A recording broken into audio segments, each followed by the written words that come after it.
আসসালামু আলাইকুম। কেমন আছেন আপনারা সবাই? আশা করি আপনারা আল্লাহর রহমতে ভালো আছেন। আমিও ভালো আছি আলহামদুলিল্লাহ। তো আজকে বাইরে ছিলাম সকালে। সকালে বাইর হয়ে ঘুরে আসলাম। ঘুরে আসার কিছু মার্কেটিং করছি। তারপরে বাসায় চলে এসি। তো এখন শীতকাল। শীতকালে তবে একটু সতর্ক থাকবেন। এখন দেখতেছি প্রত্যেকটি ঘরে ঘরে অসুস্থ। তবে আজকে একটু কম ঠান্ডা পড়ছে, এত বেশি ঠান্ডা না আজকে। তবুও এক এক ওয়েদার চেঞ্জ হচ্ছে। আর এমন একটা রোগ আইসে এখন দেখতেছি খবরের হয়তো আপনারাও জানেন, এমপি ভাইরাস। বাহিরে বাইর হলে মাস্ক পরে বাইর হবেন।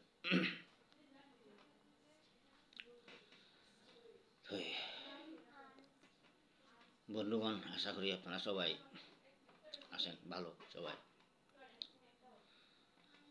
আজকে কিছু কথাই বলবো। অনেক ক্ষেত্রে ছেলে হোক মেয়ে হোক দেখতেছি কথা বলার সময় ওজন না বুঝে কথা বলে ফেলে। মেয়েও না ছেলেও না। কালকে একটা দেখলাম মেয়ে, ও ওজন ছাড়া কথা বলতেছে একজনকে, কথা না বুঝে। তো আবার নিজেকে নিজে বলে আমি শিক্ষিত। এখন অনেক ক্ষেত্রে দেখা যায় এরকম শিক্ষিত হইও অশিক্ষিতের মতো। আমরা যেরকম পড়ালেখা করলে ধাপে ধাপে আমরা পড়ালেখা ঠিক সেভাবে চতুর্থ শ্রেণী পঞ্চম শ্রেণীর মানুষ আসে এখন কথা বলার সময় ওজন না বুঝে কথা বলে। কথাগুলো আবার মা বাপের শিক্ষা। মা বাপে যদি ভালো রকমের যদি শিক্ষা না দেয়, মাথা পিতা যেভাবে উঠে যেভাবে তুলে বড় ছোটোর থেকে ঠিক সেভাবে ছেলেমেয়েরা বড় হয়। তো কালকে দেখলাম এরকম একটা মেয়েকে, ইশরাত জাহান হামিদা নাম হয়েছে, ইশরাত জাহান হামিদা। ও কথা বলতেছে কোনো ওজন ছাড়া। ওর মা সামনে ছিল। তো মানুষ নিজেকে নিজে অনেক কিছু মনে করে, ছেলে হোক মেয়ে হোক, কিন্তু কথা সামরা মুক্ত বেটা করে না। কইতে জানলে কথা, কইতে না জানলে আঠা, এটা বলে। তো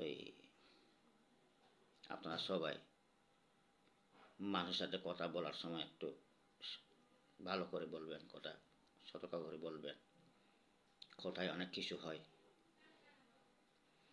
অনেক ক্ষেত্রে শিক্ষিত হয়ে অশিক্ষিত সে আরো ভয়ঙ্কর। আর অনেক ক্ষেত্রে অশিক্ষিত মানুষ আছে, কিন্তু ওরা এক এক সামান্য মেম্বারের দায়িত্ব পেয়ে অনেক কিছু করে। এরকম অনেক আছে, কিন্তু নিজের নামটা লিখতে কলমে নিয়ে ভেঙে যায়। এরকম অনেক আছে। ওই ঠিক আছে, আপনারা একটু কথা বলার সময় দেখে শুনে বলবেন, সবাই বলবেন এরকম করে সাবধানে। অনেক মানুষ আছে বিবেক সারা কথা বলে, বিবেক হারিয়ে ফেলে। বিবেক তো অনেক দেখছি যে বিভিন্ন রাস্তাঘাটে বিভিন্ন অনেক মানুষের দেখতেছি অনেক মানুষের বিবেক নাই। বিবেক হয়তো অনেক ক্ষেত্রে ডাস্টবিনে হয়তো পড়ে গেছে এরকম। তো ঠিক আছে, যে কোনো জনের সাথে কথা বলার সময় ভেবে চিন্তে কথা বলবেন।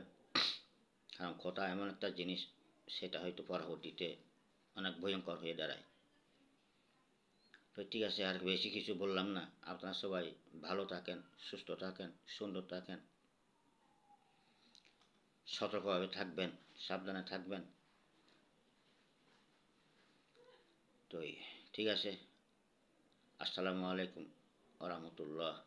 আগামীতে আবার দেখা হবে। আল্লাহ হাফেজ। সবাই ভালো থাকবেন, সুন্দর।